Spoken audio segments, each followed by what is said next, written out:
Est-ce que c'est normal? Tu es dans le bruit comme ça, tu es en train de faire bruit et puis tu parles. Est-ce que c'est normal? Hein? Quand même. Allô?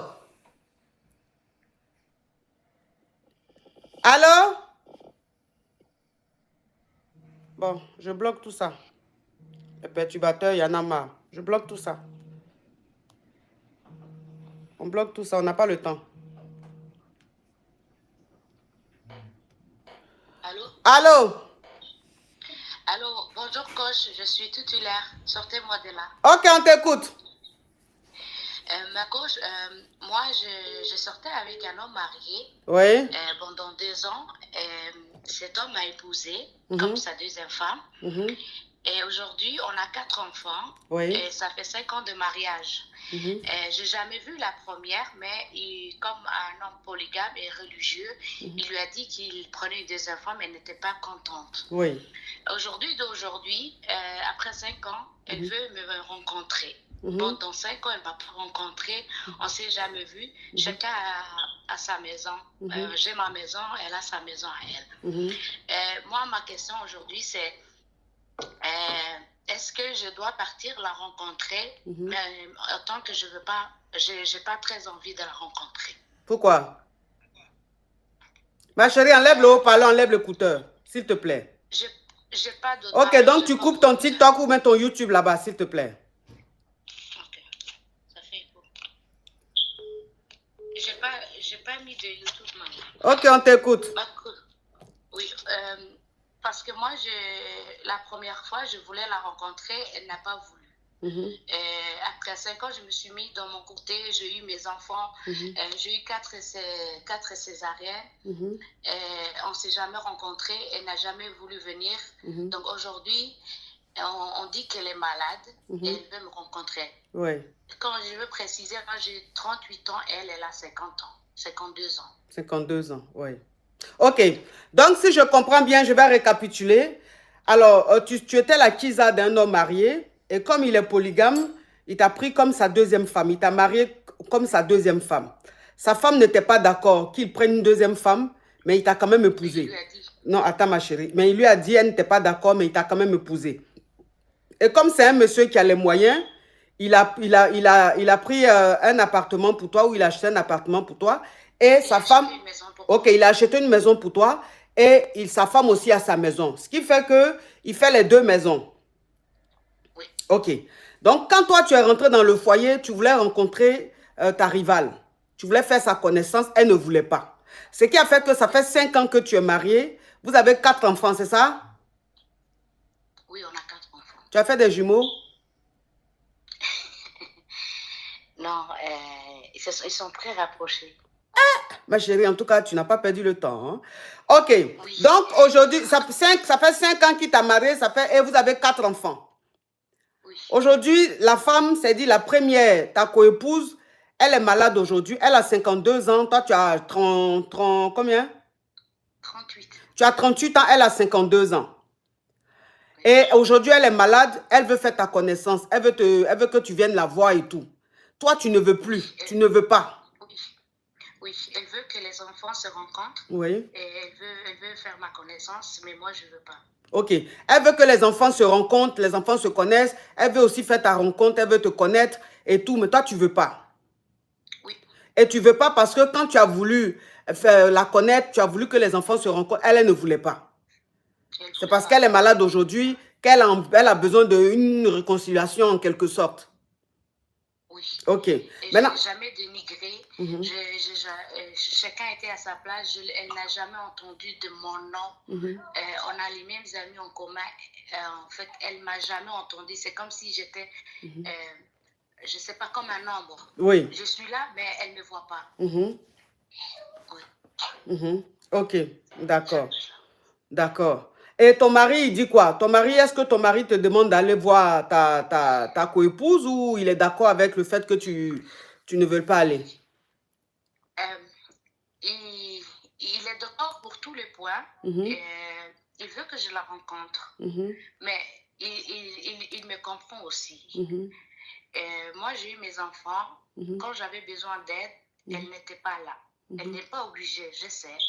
Mais là où on est, je suis seule, elle n'était pas là. Je ne l'ai jamais voulu. Je n'ai jamais voulu être déjà deuxième femme. Quand mon mari m'a rencontrée, j'étais vierge. Non, je n'avais jamais gré. Ma chérie, je n'avais jamais gré. Désolée, oui. Il ne m'a jamais... le destin a voulu que ce soit lui. J'ai jamais voulu être une deuxième femme ou autre. Aujourd'hui, et ça me tracasse qu'elle est malade et qu'elle veut me rencontrer. Je ne sais pas, coach, je suis un peu chamboulée. Je n'ai pas peur d'elle, mais tu te méfies, mais tu te méfies, ouais. Oui, je ne trouve pas...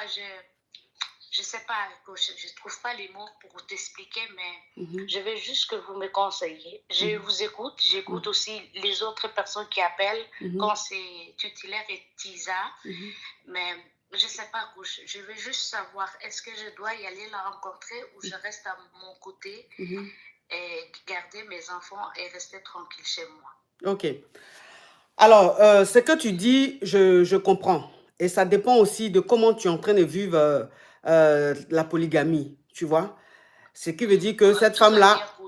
Attends, ma chérie. Ce qui veut dire que depuis 5 ans que tu es la deuxième femme, peut-être qu'elle a des attitudes, elle a une façon de te narguer ou elle a une façon de faire qui t'a frustré et tout ça. Et aujourd'hui, tu n'as pas envie du tout de la rencontrer. Tu n'as pas envie que les enfants se connaissent et tout. Mais tu sais, ma chérie, la polygamie, ce qui est même écrit, c'est-à-dire que la loi de la polygamie, les conditions même de la polygamie, quand tu es une femme polygame, que tu es la deuxième femme, normalement, on demande à ce que toi, la femme, la deuxième femme, tu considères la première femme comme ta grande sœur. Tu comprends? Que tu la respectes comme ta grande sœur, parce que c'est elle qui était là. Et toi, tu es venu. Donc, tu lui dois respect et considération. En même temps, c'est réciproque. Hein? Je ne dis pas que ça doit être seulement d'un seul côté. Mais je veux dire, toi, la petite qui vient d'arriver, tu dois apporter plus de respect, tu dois apporter plus de considération, tu dois plus te rendre petite vis-à-vis de ta coépouse qui était déjà là. C'est ce qu'on demande. Maintenant, après, il y a la réalité, c'est-à-dire qu'il y a la façon de se comporter, il y a le comportement aussi de la grande qui fait que parfois, on n'a même pas envie de se rapprocher d'elle. Je veux bien comprendre. Mais aujourd'hui, elle est dans une situation critique. Elle est dans un état critique. Elle est malade, elle est souffrante. On ne sait pas ce qui va... Elle a un cancer. Elle a un cancer, ok. Tu vois, elle a un cancer, elle a une maladie très, très lourde. La maladie est lourde. Aujourd'hui, si elle veut te connaître, elle veut te rencontrer, elle veut que les enfants se rencontrent, elle veut que les enfants se connaissent, c'est une raison. Peut-être que c'est une façon, avant de partir, elle a envie de faire la paix. Avant de partir, elle a envie de confier ses enfants à sa coépouse. Tu comprends un peu? Donc, il faut voir ce message-là. Hein? Elle a dit à mon mari que moi, je suis une femme très respectueuse, qu'on m'a bien éduquée, dans toutes ces années, je suis restée tranquille dans mon coin. Je ne l'ai jamais provoqué. Tu es bien éduquée. Donc, elle-même, elle reconnaît aujourd'hui que tu es une fille bien éduquée, tu ne l'as jamais embêtée, tu as toujours respecté ta place et tu lui as toujours donné sa place de grande sœur. Elle a dit que si jamais elle part, sa fille est bien à l'abri du confort de maman. Elle a dit ça à mon mari. Ok. Donc, ça veut dire qu'elle dit si elle part aujourd'hui, elle sait que ses enfants seront avec une bonne maman, qui est toi. Oui, elle a une seule fille. Elle a une seule fille, ok. Donc, elle sait que sa fille sera entre de bonnes mains, c'est-à-dire toi. Parce que tu es bien éduquée, tu es quelqu'un, tu n'aimes pas les problèmes. Donc, ma chérie, ma chérie, quelqu'un même, pendant 5 ans, vous avez fait rivalité. Elle-même, c'est elle-même qui est venue vers toi. C'est elle-même qui est en train de faire ton atalakou. Tu ne penses pas que Dieu a déjà fait ton palabre? Tu ne penses pas que, même s'il y avait des rivalités ou même s'il y avait des choses qui n'étaient pas bien, que toi-même tu gardais en cœur là, toi-même tu ne vois pas que Dieu même t'a montré que, voilà, elle pensait que tu étais venu prendre sa place là. Voilà, elle a vu que non, tu respectes sa place, tu respectes ta place. Donc ma chérie, tu sais, parce que si tu ne vas pas la voir, demain quand elle va déjà, c'est vrai, tu ne la connais pas, ce n'est pas ta copine, ce n'est pas ton parent, mais demain quand elle va déjà, tu auras un peu de regret. Tu vas dire, hé, quand elle était vivante là, elle voulait me voir, j'ai fait l'orgueilleuse jusqu'à je ne suis pas allée la voir. Et si je savais, j'allais aller la voir. Tu vois? Donc, pour ne pas être dans le regret, ma chérie, pour ne pas dire si je savais là, il faut aller voir ta coépouse. Va avec les enfants, il faut aller la voir, s'il te plaît, ma chérie. Tu es croyante, tu pries. Dieu nous dit... Je suis croyante, mais quand j'ai eu mes enfants, excuse-moi de t'interrompre, quand j'ai eu mes enfants, elle a dit beaucoup de choses à de mes enfants. Elle a dit, ils vont être genre... elle a dit beaucoup de choses qui m'ont blessée, que les belles-sœurs, c'est pas mon mari qui a apporté. Mon mari, il la respecte, il l'a jamais dénigré. Entre nous, l'amour est venu, il m'a épousée, il m'a mis dans ma maison, il m'a acheté ma voiture, je m'occupe de mes enfants, je travaille. Mais mes belles-sœurs m'ont apporté qu'elle a dit des choses sur mes enfants, les enfants ne vont pas vivre, des choses comme ça qui m'a vraiment blessée. Moi, j'ai jamais voulu être deuxième femme. Ça, tu l'as déjà dit, ma chérie. On a bien compris. Oui. On a bien compris. Tu sais, ma chérie, je vais te dire une chose. Ta coépouse, là, aujourd'hui, qui a 52 ans, qui souffre d'un cancer, qui est peut-être en train de partir, demain, quand elle ne sera plus là, ton mari va prendre une autre femme. Et toi, tu vas te retrouver à la place de la première. Et je vais te dire une chose, ma chérie. Tu es peut-être très jeune. Je suis peut-être ta grande soeur de beaucoup, beaucoup d'années. Je te donne un conseil. Il faut que tu le gardes, ce conseil-là. Fais très attention aux belles-sœurs. Parce que je ne sais pas pourquoi une belle-sœur va s'élever pour venir te dire ce que ta coépouse a dit. Ta coépouse, c'est ta rivale. Donc, à la base, vous êtes dans une rivalité. C'est le français. Ta rivale, elle ne peut pas t'embrasser. Ta rivale, elle ne peut pas faire tes éloges. Ta rivale, elle ne peut que t'insulter. Elle ne peut que te critiquer négativement. C'est ça la rivalité. Donc, les belles... Ma chérie, pardon, il faut t'éloigner un peu des enfants, s'il te plaît. Donc, le fait que tes belles-sœurs viennent te dire ce que ta rivale a dit, c'est tes belles-sœurs-là qui sont très dangereuses. Parce que toi aussi, ce que tu dis là, elle se lève, elle s'en va dire à la première. Il faut faire très attention. Aujourd'hui, tu as la place de la deuxième. Tu penses que tu es la plus aimée, tu es la plus chouchoutée. Demain, si ta marade, ta coépouse part là, ton mari va prendre une autre femme. Et toi, tu seras la première. Et la nouvelle là, c'est elle maintenant qui sera la chouchou de tes belles-sœurs. C'est là que tu vas comprendre, tu vas voir le vrai visage de tes belles-sœurs. Il faut faire très attention. Tu comprends? Tout ce qu'elle a dit sur tes enfants, elle n'est pas Dieu. Elle n'est pas ta maman. Tu lui as jamais fait de mal. Une personne à qui tu n'as jamais fait de mal, sa malédiction ne peut pas aller quelque part. Si sa malédiction agit, c'est que Dieu n'existe pas. Mais comme Dieu existe, une personne à qui tu n'as jamais fait de mal peut jamais, c'est-à-dire ce qui sort de sa bouche, ça ne peut jamais t'atteindre. Jamais. Ça t'atteint quand toi, tu lui as fait du mal. Là, vous êtes dans un règlement de compte. Mais si tu ne lui as rien fait, tout ce qu'il va faire dans le noir ne va jamais t'atteindre. C'est pour ça qu'on dit Dieu est là. Dieu existe. Et il existe réellement. C'est lui qui a créé ce monde-là. Et il a ses lois. Il n'y a pas quelqu'un qui peut aller contre les lois de Dieu.